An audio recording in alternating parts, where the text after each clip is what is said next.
Mike Greenberg, Brian Windhorst is with us this morning, and obviously in the NBA, the games go on, at least for the moment, but the overwhelming story continues to be the spread of the coronavirus around the country, and the NBA, I know, has a very important call today. What can we tell everyone about it? It's very rare for owners to be on a conference call unscheduled like this, and they are going to be addressing the need to potentially move fans out of arenas, whether or not they should go with local government and lead on this. We've already seen this in San Jose. We may see it very soon in San Francisco.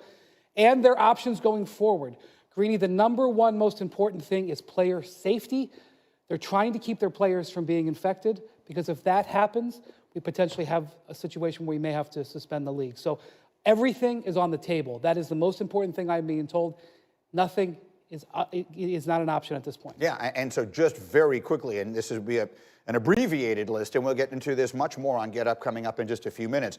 But by everything on the table, that could include suspension of the season, it could include playing the games without fans, and maybe other things. It could possibly mean relocating games to neutral sites where there wouldn't be coronavirus in the area.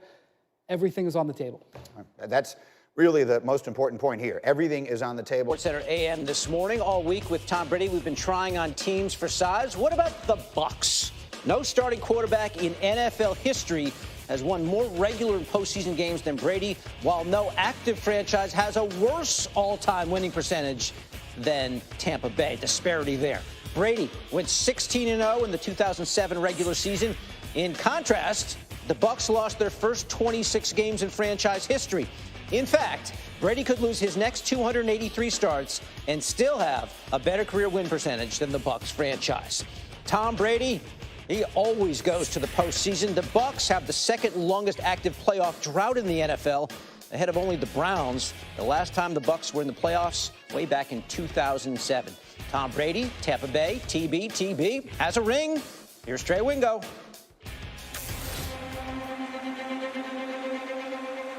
What if, at the end of the day, Tom Brady turns out to be like most people from the Northeast and is just looking for warmer climates in the winter months?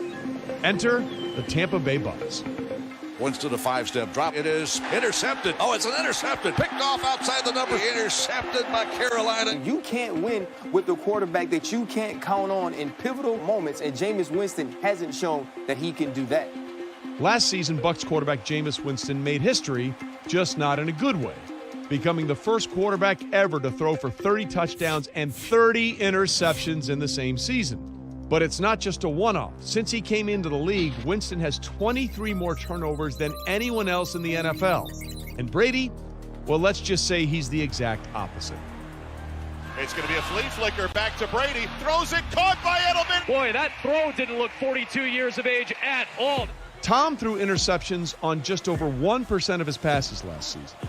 When head coach Bruce Arians was asked if the Bucs could win with another quarterback, he didn't miss words, saying, "We can win with this one. We can definitely win with another one too." And Arians is as close to a quarterback whisperer as it gets.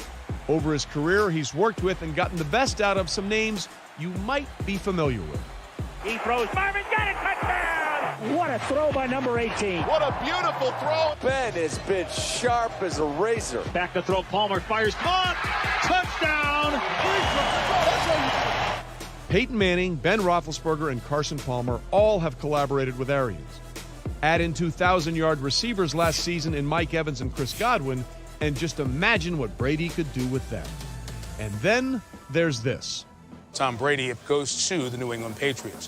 When Tom Brady was the 199th pick in the 2000 draft, a member of the Patriots scouting department was named Jason Licht, who now just happens to be the general manager of the Bucs.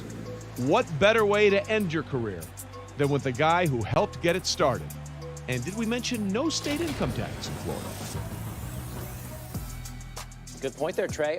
So we looked around the entire company for someone with Tampa Bay Buccaneers experience, and look who we found. We got Keyshawn, of course, won a Super Bowl with the Bucs. All right, so Keyshawn, the Bucs have, of course, the great wideouts, as Trey mentioned. They have Bruce Arians. How would this team fit Tom Brady and vice versa? Well, it'll be interesting because when you look at Tom Brady, you look at Bruce Arians. Tom Brady's a made man in this league. He'll be 43 years old.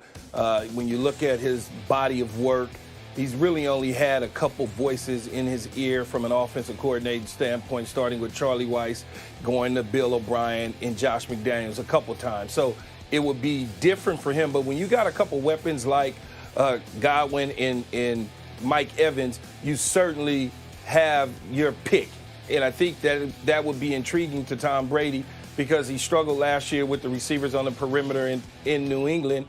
But all in all, it's a pretty good fit, I think, in terms of what they need at the quarterback spot, a guy who doesn't turn the ball over nearly as much as Jameis Winston. So it'll be a pretty good fit there. I don't know that it's the right fit in terms of where Brady's career is right now.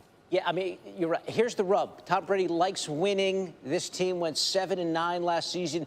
If you subtract Jameis and add Brady, does that make them a contender? It makes them a better football team. I don't know if it makes them a contender because so many other pieces, the defensive side of the ball for the Bucs needs to continue to get better. Offensive line, the running game, things of that nature. And so when you look at it, it's more than just Tom Brady in this situation. Plus, you got to think the Atlanta Falcons within the division turned things around late in the year when they made some moves on their staff in putting Raheem Morris as the defensive coordinator. The New Orleans Saints and Drew Brees are not going anywhere. The Carolina Panthers are certainly a team that's trying to retool. It's going to take them a minute. So the Buccaneers can fall in line in that division within third place with or without Tom Brady as far as I'm concerned. All right. It is about to get real. Free agency starts a week from today, next Wednesday, March 18th. Keyshawn has been talking us through this, doing What If, and the What If series continues. Again, it was St. Mary's against Gonzaga. Gales upset the Zags in last year's title game. Jordan Ford, that guy, was the hero the night before against BYU with the game-winning shot, and it had it going on again. Step back there. Gales out front, and then Ford. Game kind of looks like a colorized old movie. Does it not? It's just sort of a weird look there. There's Ford with a creation, had 20 in the first half alone, finished with 27. But the 6'10 freshman for the Zags, Drew Timme, spinning with the left hand. Dickie V effusive in his admiration. My guy Timme, oh baby, a star is being born here today.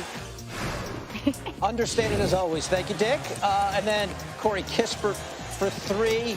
Loves it. And looks at his hand. Yeah, I missed you. I missed you, buddy. No upset this year. The Zags close the deal, win the WCC, and now likely a 1 seed in the dance.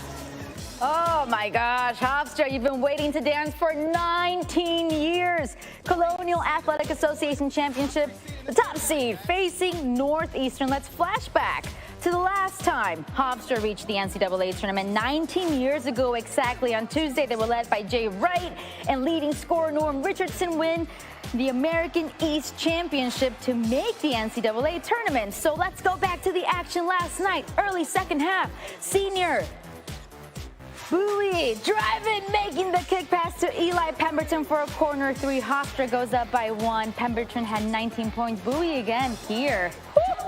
That back pass, look at that baby, to Tarek Coburn.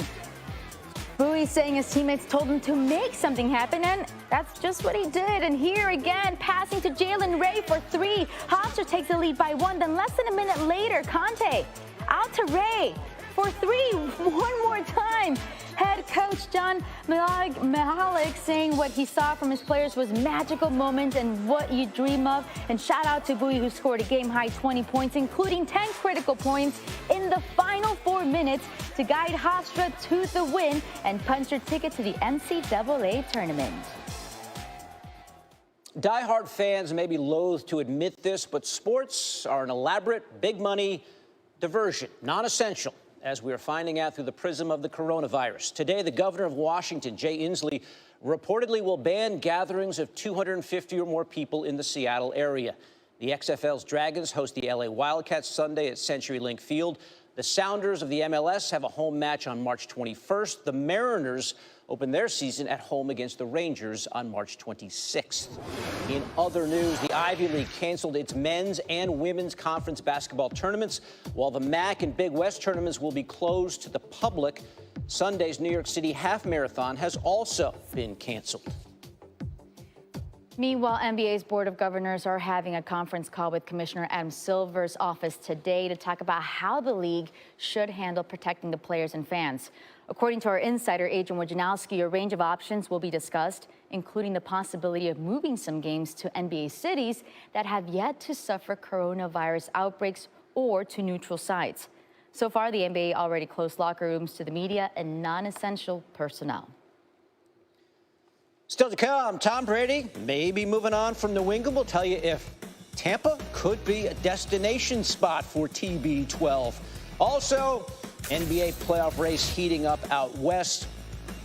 The chances of Zion's Pelicans taking that 8th spot. We'll get into that. We'll delve coming up.